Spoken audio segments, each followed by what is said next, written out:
সমাজ ছাত্র সমাজ তার ভাইয়ের রক্তের বিচার না হওয়া পর্যন্ত রাজপথে থাকবে, লড়াই জারি রেখে যাবে। আমাদের লড়াই দীর্ঘদিনের, আপনারা কোনো সহিংসতায় যাবেন না।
কেউ জানে না এই রক্তের উপর দিয়ে আর কোনো সমঝোতা সম্ভব না।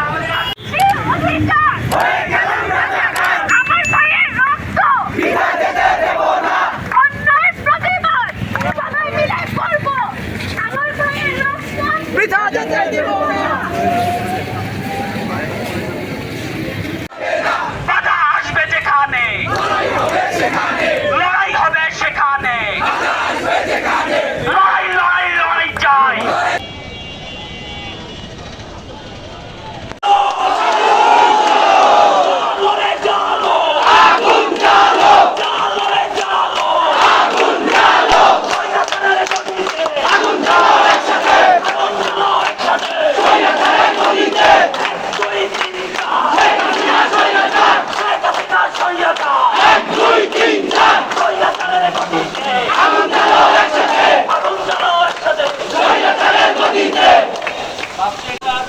আমাদেরকে মানবতার এই মহান চিকিৎসা শিক্ষা দিয়েছেন, তাদের উদ্দেশ্যে আহ্বান জানাবো অন্যান্য বিশ্ববিদ্যালয়ের অন্যান্য জায়গার ক্যাম্পাসে শিক্ষকরা যেভাবে ছাত্রদের এই সাহসের মূল্য দিয়েছেন, এই রক্তের মূল্য দিয়েছেন, সেভাবে আমাদের সাথে সমর্থন দিয়ে তারাও এই যারা বাংলাদেশের তরুণদের রক্তের মূল্যায়ন করবেন।